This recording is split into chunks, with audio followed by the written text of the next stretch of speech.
복음서 마태, 마가, 누가, 요한 복음서에 예수님의 말씀이 많이 기록이 되어져 있습니다. 압도적으로 몰려있다 이래 볼 수 있겠죠. 그래서 복음서다, 가스펠, 예수 그리스도를 구주로 고백할 뿐만 아니라 예수님의 직접 하신 말씀이 기록되어 있다. 그래서 우리가 그것을 사복음서라고 부릅니다. 이 신약 성경, 그것도 복음서에 많이 몰려져 있는 예수님의 말씀이 다른 성경에도 간헐적으로 등장을 합니다만 가장 많이 등장하는 부분은 놀랍게도 사도 바울과 상관이 있습니다. 복음서에는 나오지 않는데 사도 바울은 예수님의 말씀이라고 기록을 하고 하나님께서도 성경에 그것을 기록하심으로 바울의 의견을 동조하신 것입니다. 여러분들이 성경을 가지고 계신 것 가운데 방금 읽었던 21절이 검은색 인쇄로 되어 있는 분도 계시겠지만 어떤 분들은 21절에 대부분이 붉은색으로 기록되어 있는 것을 보실 수 있습니다. 21절을 보시죠. 저기 떠나가라, 내가 너를 멀리 이방인에게로 보내리라 하셨느니라.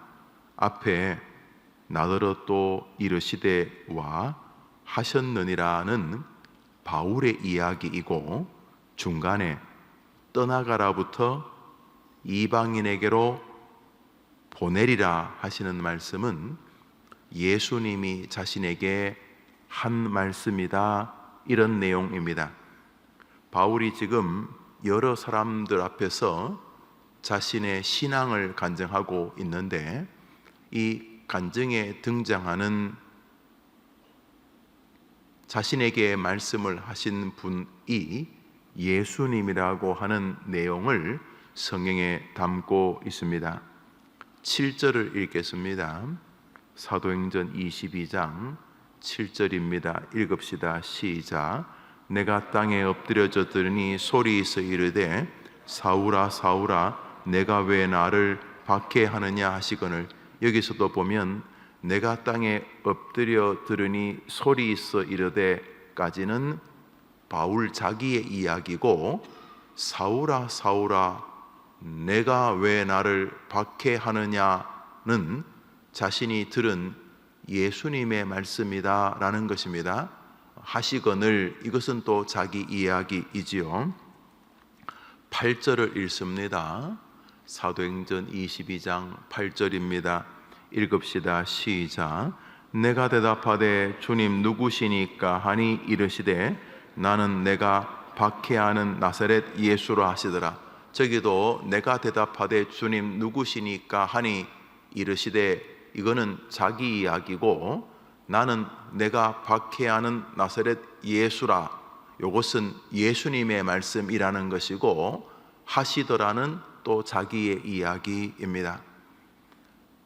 복음서에 예수님이 하신 말씀을 마태, 마가, 누가, 요한이 기록한 것과는 구별되게 사도 바울은 자신의 생애에서 다른 사람들을 설득할 때에 자신에게 예수님이 하신 말씀을 언급하고 있는데 하나님께서 그것을 인정해 주고 계시다는 사실입니다. 우리 10절을 읽습니다. 10절 읽읍시다. 시작. 내가 이르되 주님 무엇을 하리이까 주께서 이르시되 일어나 다메섹으로 들어가라. 내가 여기 보면 제일 뒷부분에 하시거늘과 내가 이르되 주님 무엇을 하리이까 주께서 이르시되까지는 자기의 이야기고 일어나 다메섹으로 들어가라. 내가 해야 할 모든 것을 거기서 누가 이르리라는 자신에게 예수님이 하신 말씀이라는 것입니다. 그러니까 지금 사람들을 모아두고 바울이 주님이 자신에게 하셨다는 말을 하고 있는 것입니다. 우리 마지막으로 18절을 읽습니다. 우리 사도행전 22장 18절입니다. 시작. 봄에 주께서 내게 말씀하시되 속히 예루살렘에서 나가라. 그들은 내가 내게 대하여 증언한 말을 듣지 아니하리라 하시거늘. 보라, 주께서 내게 말씀하시되까지는 자기 이야기고, 속히 예루살렘에서 나가라. 그들은 내가 내게 대하여 증언하는 말을 듣지 아니하리라. 예수님이 자신에게 하신 말씀이라는 것입니다. 그리고 자기가 그것을 들었다는 것입니다. 하시거늘, 이건 또 자기 이야기죠. 기독교는 어떤 종교인가? 주님의 말씀을 듣고 그 말씀이 삶의 원동력, 삶의 동인과 동기가 되는 종교입니다. 다시 말해 기독교를 말씀의 종교라고 부르는 것은 자신의 삶에 결정하는 요인, 왜 그렇게 하는지, 왜 그렇게 하지 않는지를 결정하는 기준이 하나님의, 예수님의 말씀이기 때문이라는 것입니다. 너 왜 그렇게 하는데? 아, 몰라, 그냥 그거 하고 싶어. 너 왜 그거 안 하는데? 아, 몰라, 귀찮아. 그거 왜 그거 하는데? 아, 남들이 다 그 길 가잖아. 그거 왜 하는데? 아, 사람들이 그거 하면 좋아해. 왜 그거 하는데? 아, 그래야 그게 돈벌이가 돼. 왜 그거 하는데? 아, 그래야 나중에 한 자리 할 수 있어. 무언가를 결정하는데 원인이 있기 마련입니다. 그렇죠? 왜 그거 하는데? 왜 그거 안 하는데? 아, 귀찮아. 예, 귀찮음이 그 이유일 수도 있고, 아, 나 그거 개인적으로 좋아하는 거야. 뭐 기호에 그것이 원인이 될 수도 있고, 그거 왜 하는데? 아니, 대부분의 사람들이 그리 가잖아. 일단 모르면 많은 사람들이 가는 대로 가봐. 그렇게 결정도 하겠지만은, 사도 바울은 자신이 왜 이러고 다니냐 이랬더니 예수님이 그러라고 했다, 이렇게 말하고 있는 것입니다.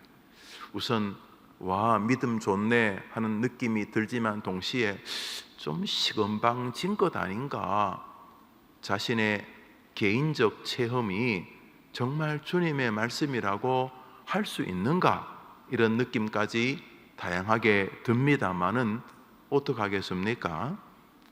예수님께서 사도행전 22장에서 바울의 변호 혹은 바울의 변명에서 바울이 예수님, 당신의 이름을 들먹이고 예수님이 자기에게 말씀하셨다는 것을 이야기할 때에 주님이 그 장면을 성경이 되게 하심으로 주님이 바울의 사상을 지지하고 계셨다는 사실을 들을 수가 있습니다.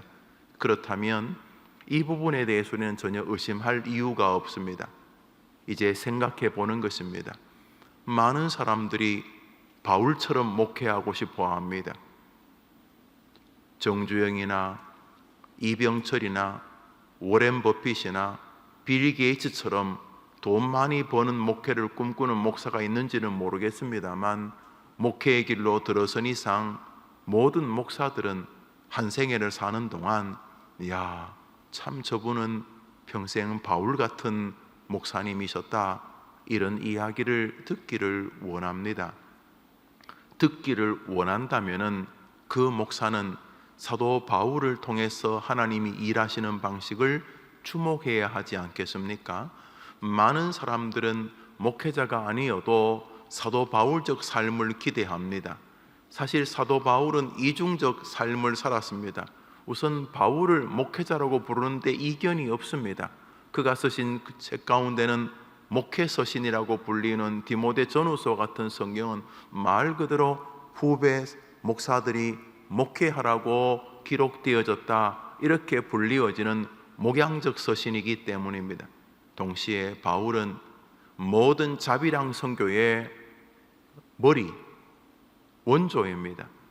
보통 외국에서, 특별히 이슬람이나 공산권 국가에서는 목사 선교사를 받지 않습니다. 목사라는 것이 발각되면 추방 내지는 죽임을 당하기 때문입니다. 그렇기 때문에 많은 선교사님들이 전문인 선교사라는 이름으로 합니다. 신학 공부를 안 했지만 의사로서, 컴퓨터 프로그래머로서, 혹은 농사를 지어주는 농사 전문가로서, 혹은 IT 전문가로서 그 사회에 필요한 자리에 들어갑니다. 물론 그는 선교사입니다.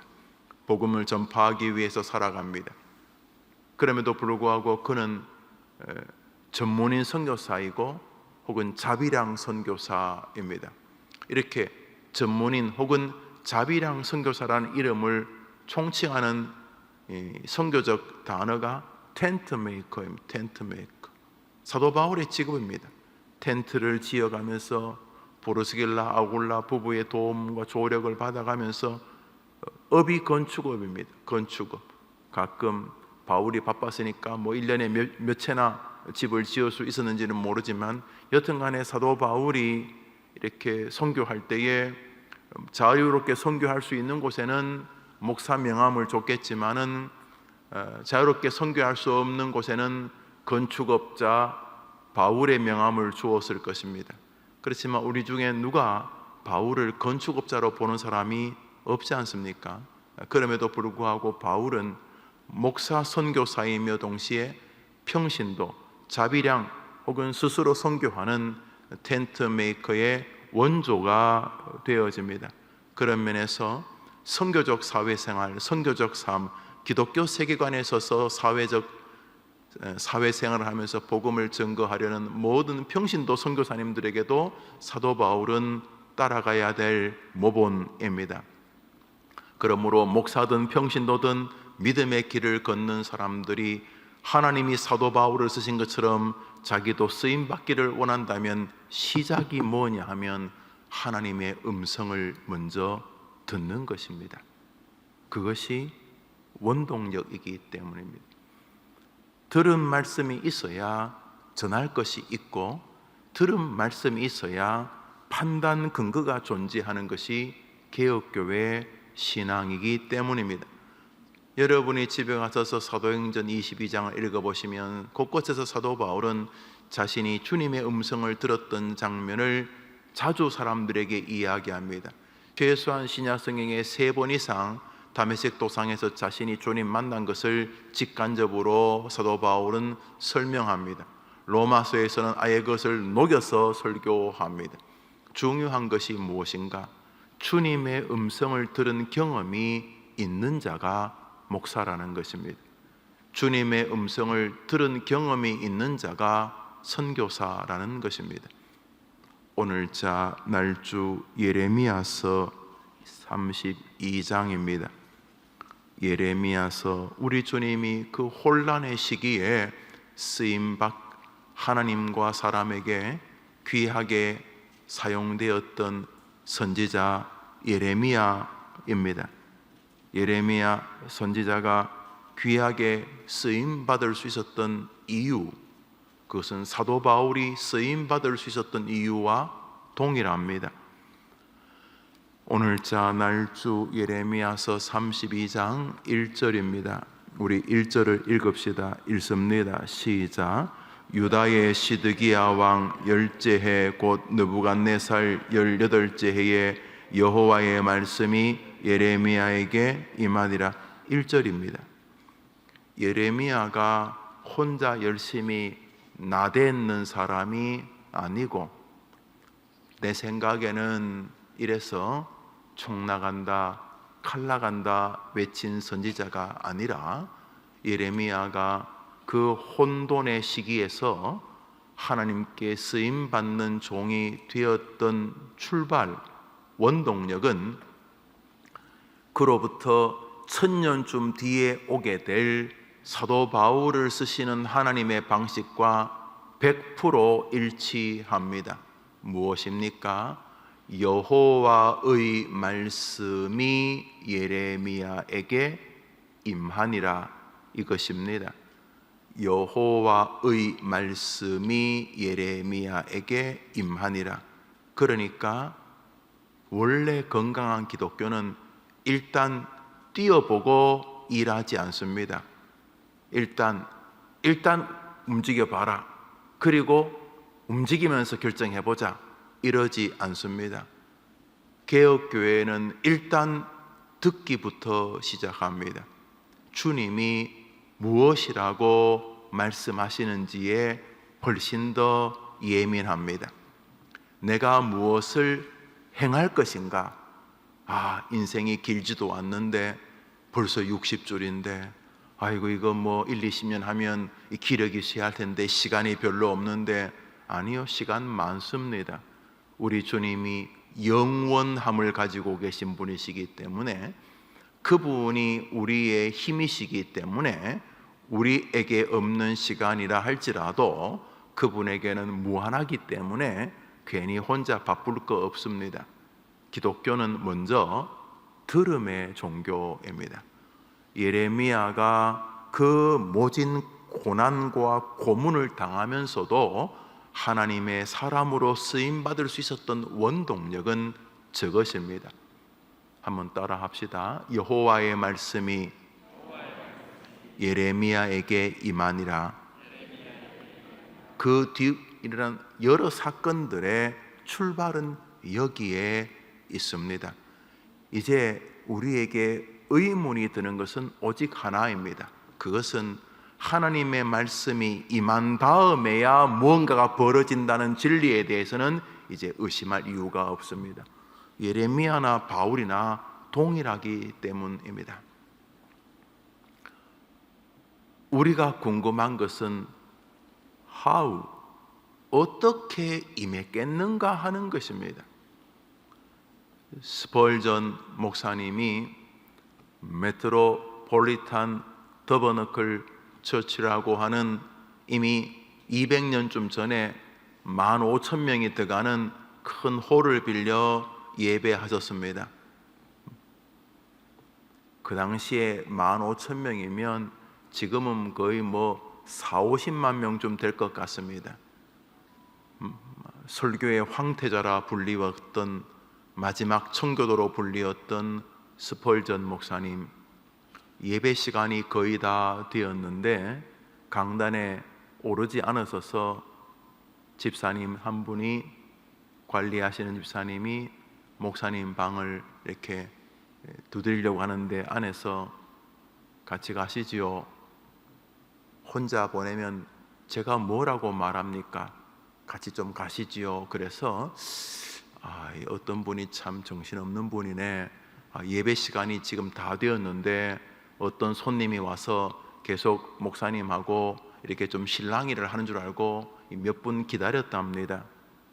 그런데 이미 시간이 다 지나가려고 그래서 할 수 없이 손님은 내가 맡고 목사님은 먼저 강단으로 모셔야 되겠다고 문을 이렇게 싹 열었더니 아무도 없고 스펄전 목사님이 늘 말씀을 준비하시는 이 의자에 머리를 기대고 흐느껴 우시면서 혼자 크게 같이 가셔야지 내가 뭘 말하지, 같이 안 가시면 내가 뭘 말하냐고 막 우시면서 기도하시더랍니다.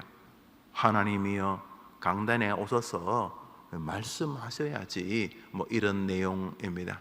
막 그게 우리가 뭐 스펄전의 영성이 아니니까 그게 무슨 의미인지 모른다 칩시다. 그러나 분명한 것은 예레미야나 바울이나 설교의 황태자 혹은 마지막 청교도로 불리었던 찰스 헤돈 스펄전 목사님이나 지금부터 3,000년 전의 사람이나 2,000년 전의 사람이나 150년, 200년 전의 사람이나 모두가 다 하나님으로부터 뭘 들어야지만 전한다는 의식에는 변함이 없다는 사실을 알 수가 있습니다. 그러면 지금은 변했겠는가? 지금은 목사가 이것저것 쪼가리 잘 읽어가지고 정리해서 강단에 서면 그게 설교이겠는가? 3,000년 전에 말씀을 임하게 하셔서 일하고 2,000년 전에 바울에게 말씀을 임하게 하셔서 일하고 150년, 200년 전에 스폴전에게 말씀을 부어주어서 일하게 하셨던 주님이 지금은 다른 방식으로 일하시겠는가? 그럴 리가 없겠죠. 어저께나 오늘이나 영원토록 변함없으신 우리 하나님의 그 무섭도록 반복적인 동일성, 성품의 근거에서 하나님이 변한다는 것은 말이 안 됩니다. 뭐 음식이야 시간이 지나면 맛이 변할지 모르지만 하나님이 변한다는 건 말이 안 되는 거죠. 그렇다면 우리에게도 놀라운 믿음의 역사가 나타나기를 원한다면 먼저 내 심령에 하나님의 말씀이 임해야 되는 줄 믿으시기를 바랍니다. 성경을 날마다 읽지 않는 사람이 하나님의 놀라운 역사에 쓰임받을 가능성은 그러므로 없다고 생각해야지 바른 것입니다. 하나님의 말씀이 강단으로부터 내 심령을 촉촉이 채우기 전까지 나는 죽을 때까지 별 볼 일 없다고 생각하는 것이 바람직한 믿음의 자세인 것입니다. 다시 돌아가 그러면 동의합니다. 먼저 주의 말씀이 우리의 심령을 장악해야지 우리가 잘 살고 잘 죽을 수 있다는 거 동의합니다. 주의 말씀이 내 안을 가득 채워야 내가 감격스럽게 나를 지금 사도 바울은 자기를 위협하는 사람들 앞에서 지금 예수님이 자기에게 하셨다는 말을 전하고 있고 예레미야도 마찬가지인데, 힘있고 능력있고 가치로운 믿음의 길을 걷기 위해서는 먼저 내가 듣고 먹고 받은 말씀이 있어야 하는데, 하나님은 어떻게 성도들에게 당신의 말씀을 들려주시는가 하는 것입니다. 하나님의 방식이 수천만 가지일 테니까 우리의 인지가 닿을 수 있는 부분은 제한됩니다. 그런데 아주 중요한 힌트가 있습니다. 오늘자 날주 사도행전 시편 1편을 한 절 잠시 보겠습니다. 오늘자 날주 시편 1편입니다.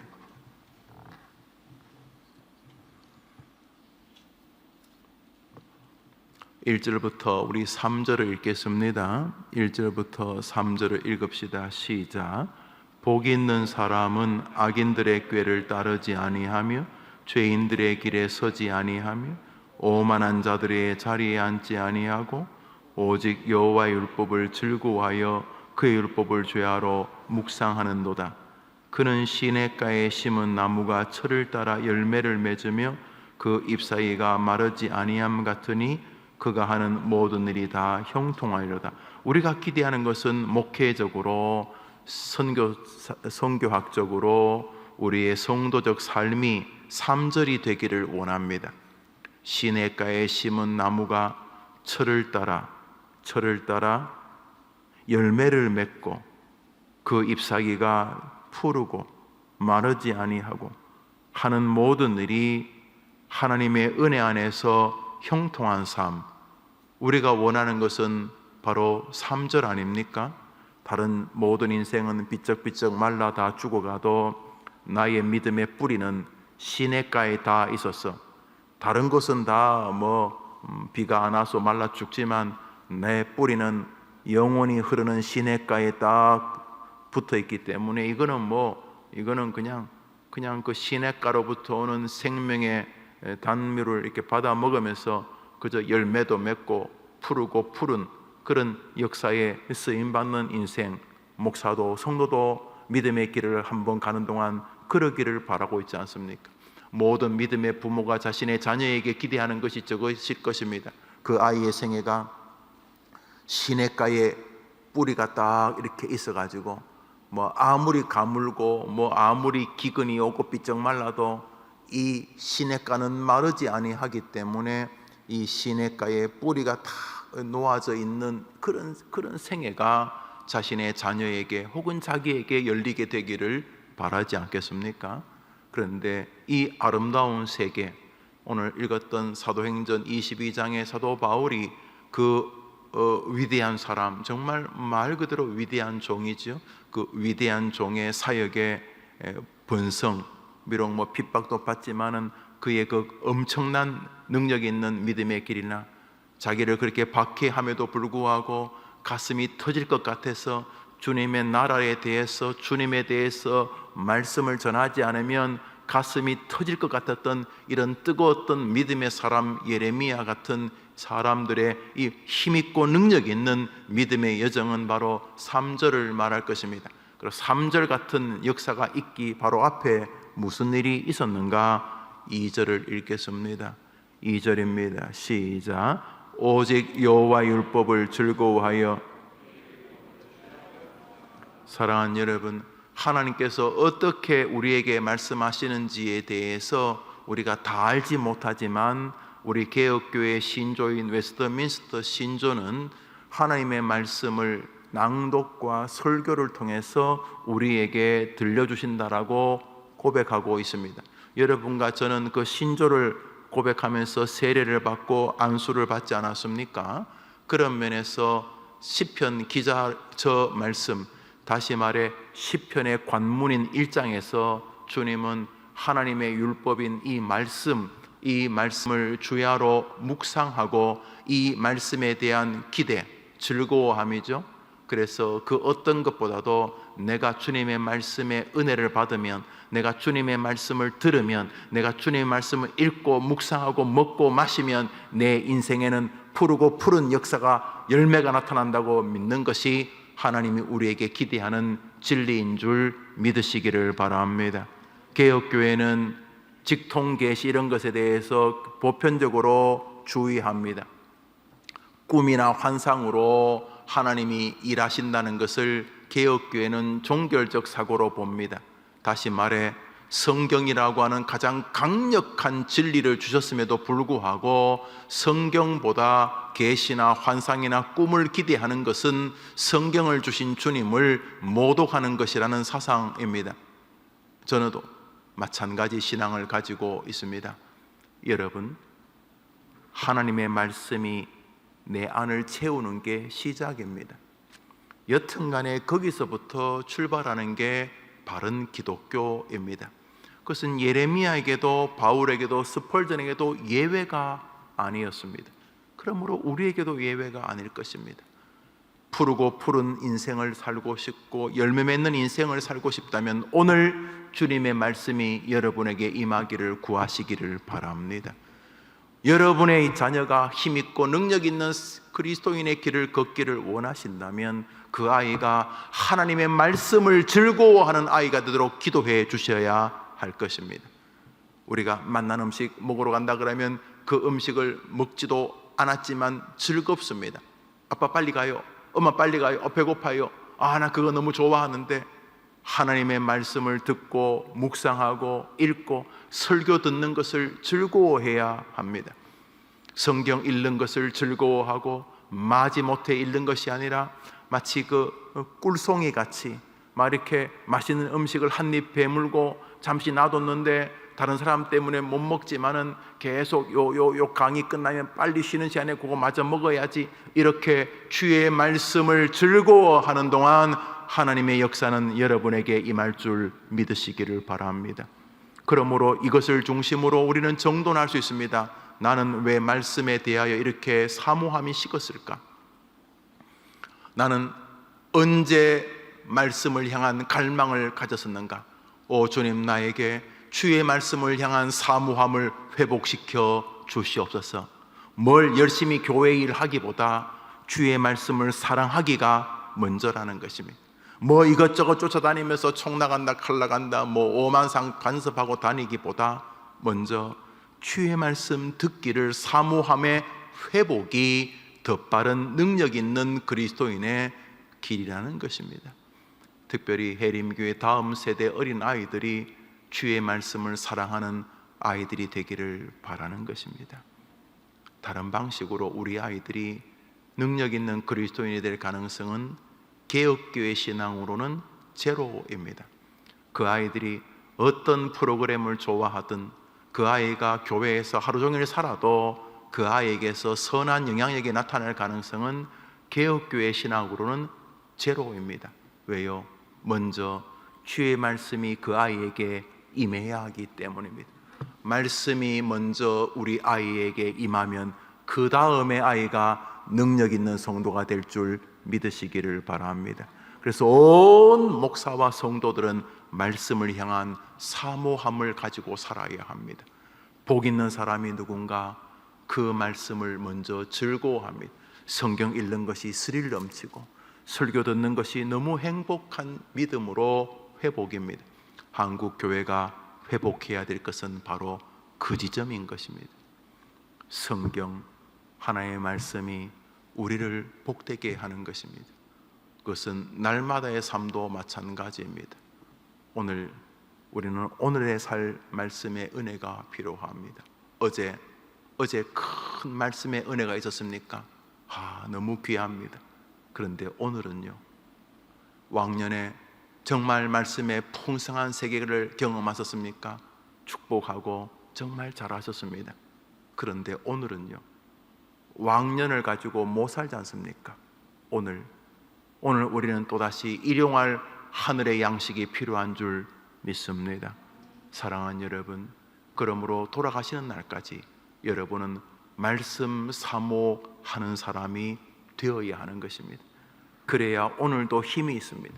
하다못해 사랑하는 가족들에게 말씀의 은혜를 받아야 인내할 수 있고 사랑할 수 있고 참을 수 있고 기도해 줄 수 있습니다.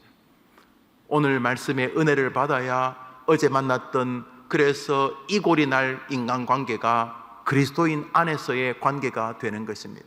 오늘 말씀의 은혜를 받아야 어제의 삶의 피곤을 오늘 이어가지 않고 생활할 수 있는 것입니다. 주님 부르시는 그날까지 말씀이 여러분에게 임하는 믿음의 여정이 되기를 축복합니다. 사도 바울은 사람들에게 자기가 들은 주의 말씀을 전하는 방식으로 능력 있는 그리스도인의 길을 걸었습니다. 예레미야가 그 많은 핍박 속에서도 탁월한 하나님의 사람이 될 수 있었고, 우리에게 큰 성경책 대선지서를 남길 수 있었던 것은 그에게 먼저 하나님의 말씀이 임했기 때문인 것입니다. 우리 해림의 강단에 매주일 하나님의 말씀이 임하게 되기를 소원하는 것입니다. 우리 성도들이 읽고 있는 성경을 통해서 각 가정에서, 각 직장에서, 자기가 있는 그 자리에서 하나님의 말씀이 임하기를 소원하는 것입니다. 그래야 아름다운 믿음을 걸어갈 수 있는 것입니다. 오직 여호와 율법을 즐거워하여 그 율법을 주야로 묵상하는 자가 한 생애를 멋지게 마무리할 수 있는 것입니다. 아니, 오늘을 행복할 수 있는 것입니다. 그러므로 말씀을 읽는, 그리고 말씀을 읽으면서 그 말씀에서 자기를 사랑하는 주님을 만나는 일들이 인생에서 가장 강력한 교회 일인 것입니다. 교회에서 이것저것 봉사하는 게 나쁜 건 아니지만은 그것은 뒷이야기입니다. 먼저 해야 할 최고의 일은 말씀을 듣는 것입니다. 말씀을 만나는 것입니다. 말씀을 사모하는 것입니다. 그때 우리는 자연스럽게 능력 그리스도인의 길을 걷게 되는 것입니다. 오늘도 말씀을 먼저 우리의 심령에 주시고, 받은 말씀, 내가 들은 말씀, 내가 사랑하는 말씀에 의하여 힘 있는 삶을 살게 하시는 하나님의 이 프로세스, 하나님 이 방식이 변할 것이라고 생각하지 마시고, 주여 날마다 내게 말씀의 은혜를 더해 달라고 기도하는 여러분이 되기를 바라고, 여러분 주변에 있는 사람이 여러분을 통해서 여러분에게 들렸던 주의 말씀을 들을 수 있는 복이 있도록 여러분이 다른 사람들에게도 말씀 전달자가 되기를 축원합니다.